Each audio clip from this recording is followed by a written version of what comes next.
우리 술자리나 수다자리 같은 거 굉장히 많잖아요. 재미있죠. 가끔 답답할 때 또는 우울감이 올 때 또는 정신적으로 엄청 피로할 때 이런 자리를 함께 하면요, 스트레스도 풀리고요, 긴장됐던 몸이나 마음도 좀 많이 이완시켜 갈 수 있다는 그런 장점이 있죠. 근데 여러분들요, 또 한편으로는 이런 술자리, 이런 수다자리만 계속 반복되면 그 술자리나 수다자리가 끝난 다음에 집에 가면 좀 어떤 느낌이 드세요? 조금 허망함이랄까, 무엇인가 비어있다든가 이런 느낌 받지 않으세요? 그래서 좀 의미 있는 이야기를 한번 해보려고 하면 사실 분위기가 싸해지죠. 심하게 얘기하는 사람들은 진지충이라고 얘기하기도 하고요. 그래서 사실 우리가 술자리도 좋고 오랜만에 만나서 친구들이랑 막 수다를 떠는 그런 자리도 너무너무 좋은데 뭔가 2% 부족한 그런 걸 여러분들 많이 느끼셨을 것 같아요. 제가 오늘요, 그런 자리에서 이렇게 중간중간 삽입하면 재미뿐만 아니라 유의까지 챙길 수 있어서 술자리 수다자리가 끝난 다음에도 그 공허함 느낌을 덜 받을 수 있는 그런 화제거리를 3가지 소개하려고 합니다. 여러분들 이 영상 끝까지 보시고요, 우리의 사람들과의 만남이 재미뿐만 아니라 우리에게 뭔가 충만함을 주는 그런 자리가 되도록 한번 시도해 보시면 어떨까 싶습니다.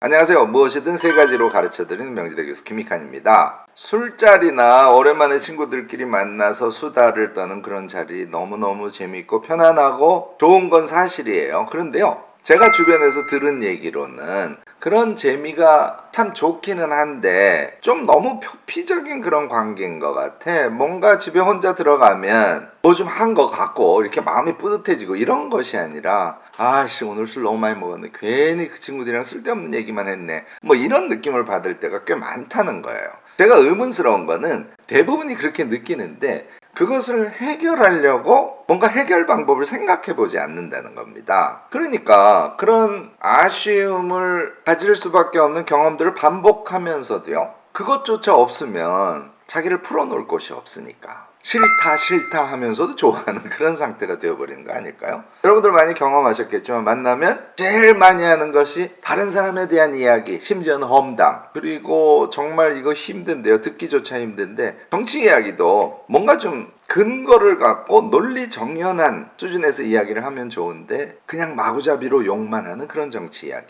또 제일 많이 하는 게 돈 버는 얘기죠. 돈 버는 얘기 사실 굉장히 좋은 얘기입니다. 좋은 정보도 서로 주고받고. 그런데 정보 수준까지는 가지 않는 뭔가 좀 불명확한 이야기, 약간의 허세랄까? 뭐 이런 것들이 포함된 얘기, 이런 것들 여러분들 많이 듣고 계실 거예요. 이런 이야기들에 심지어는 자기 자랑이 들어가 있지 않습니까? 아주 짜증나죠. 같이 술을 먹고는 있지만 이 바쁜 와중에 내가 이 친구들이랑 왜 이런 얘기를 하고 있어야 돼? 현장에서조차 그런 느낌을 받을 때가 있죠. 그렇다고 다른 이야기를 중간에 불쑥하려고 해도 아까 말씀드린 대로 진지충 얘기를 듣기 십상이고요. 아 됐어 넌 나중에 해, 뭐 이렇게 이야기하는 경우도 많지 않습니까? 근데 우리 이렇게만 갈 수는 없어요.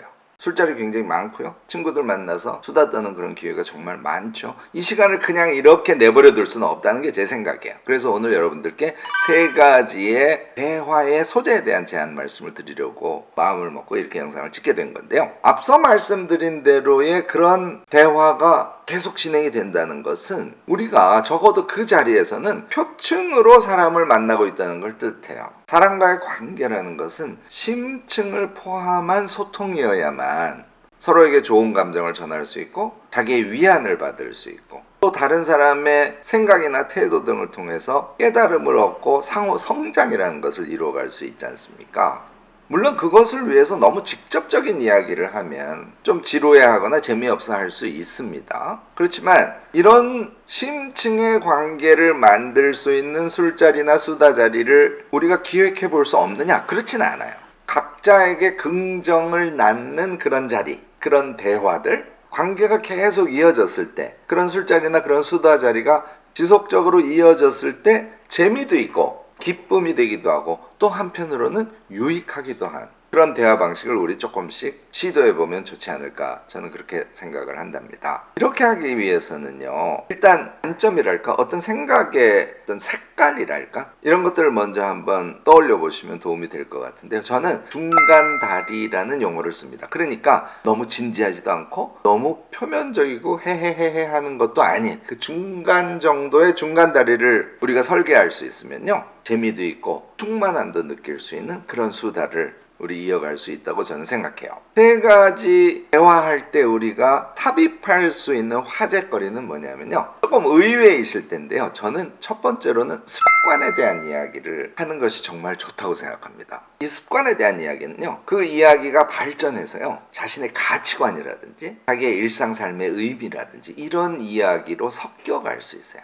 진지하지 않으면서도 진지한 이야기가 될 수 있다는 얘기죠. 두 번째가요, 우리가 일상을 살아가거나 무엇인가를 할 때 정말 유용한 팁들이죠. 이것도 정말 좋은 화제거리입니다. 이것은요, 우리가 끊임없이 자기 개발을 하면서 성장해가는 사람들이잖아요. 그리고 그 성장을 항상 마음속에 원하는 그런 사람들이잖아요. 그러니까 좋은 팁들에 대한 이야기는 서로의 성장을 북돋기도 하고 구체적으로 성장을 위한 팁이라는 정보를 전달하기도 하고요. 이것도 굉장히 좋은 화제거리입니다.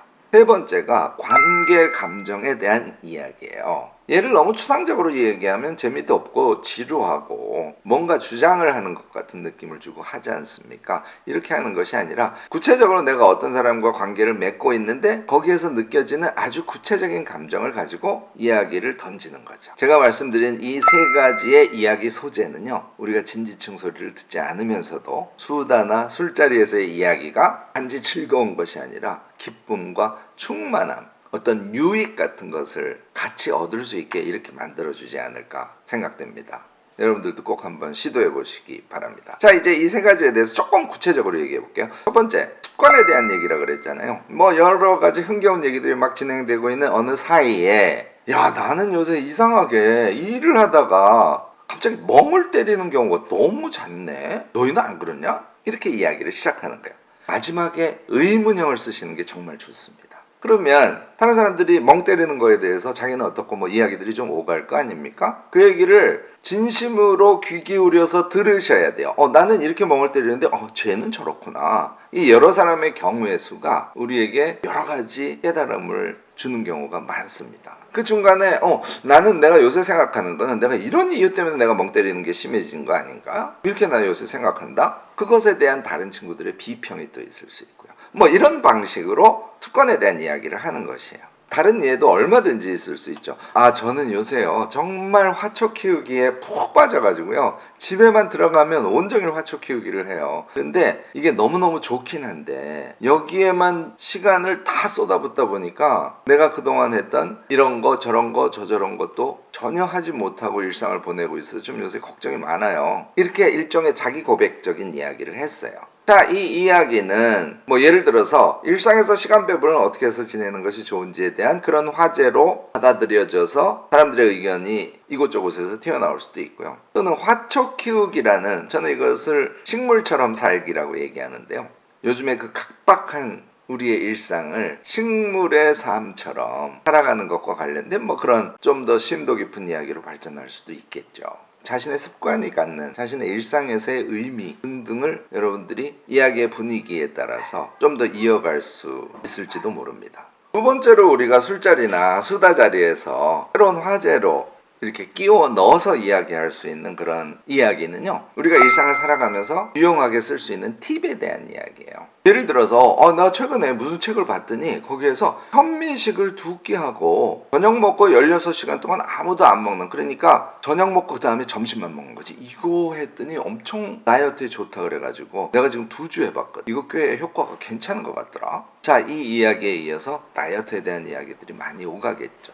우리 삶의 팁에 대한 정보 교환이 되기도 하고, 또 다이어트 그 자체에 대한 좀 새로운 나에게 필요한 어떤 이야기를 또 들을 수도 있겠죠. 나는 책을 볼 때 요즘에 어느 유튜브에서 하는 얘기를 듣고 방법을 내가 요새 좀 바꿨어. 책을 그냥 펼치는 게 아니라 표지에 있는 키워드들을 내가 유심히 보면서 생각도 하고 사파로 들어간 것도 왜 이런 사파를 넣었을까 이런 생각도 하고, 날개에 보통 저자에 대한 양력이 있잖아. 그거 비교적 상세하게 보기 시작했단다. 왜냐하면 그 책에 쓰여 있는 이야기들은 그 저자의 말이잖아. 나에게 말을 거는 사람이 어떤 사람인 줄 알면 책을 더 잘 이해할 수 있지 않을까 이렇게 생각을 했어. 여기까지만 얘기를 해주시면 어떤 사람은 야 요새 책을 그렇게 볼 여유가 어딨냐, 사자마자 그냥 중간중간 이렇게 보고 치우는 게 좋은 책 읽는 방법이야 이렇게 얘기하는 사람도 있을 거고요. 또 어떤 사람은 목차까지 상세하게 보면 너무너무 좋단다. 우리가 책 읽는 것과 관련된 다양한 팁들에 대해서 비교적 가벼우면서도 유익한 그런 수다를 떨 수 있지 않을까 저는 생각이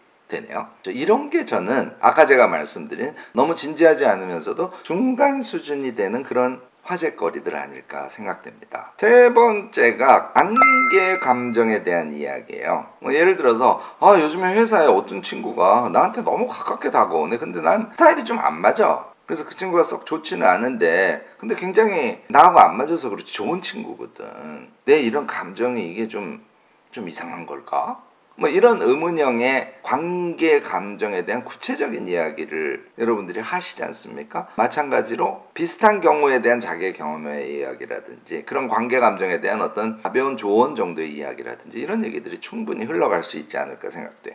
제가 오늘 세 가지 말씀드린 것은 이 세 가지 이야기만 하라는 이야기가 아니에요. 평상시에 우리가 술자리나 수다 자리에서 하는 대로 그대로 하시라는 얘기죠. 그런데 걔가 너무 표피적이라 해서 좀 허망한 느낌이 들 때, 그렇다고 해서 진지충 소리는 듣고 싶지 않을 때, 이럴 때 이 세 가지 중 한 가지 또는 두 가지 이런 종류의 이야기를 화제거리로 던지시면요, 여러분들이 술자리나 수다 자리를 조금 더 풍요롭게 충만한 느낌을 받을 수 있게 아주 조금이지만 바꿔갈 수 있지 않을까 이렇게 생각을 한다는 것이죠. 이런 점들을 염두에 두시면서요, 여러분들 앞으로 정말 재미있고 그러면서도 유익한 술자리 수다자리를 잘 만들어 가시길 바랍니다. 오늘 제가 말씀드린 부분에 대해서는 여러분들도 굉장히 다양한 그런 아이디어나 팁들을 갖고 계실 거예요. 댓글로 지혜 나눔 적극적으로 해주시면 감사하겠고요. 오늘 제 이야기가 유익하셨다면 좋아요, 구독, 알림 설정까지 꼭 부탁드리겠습니다.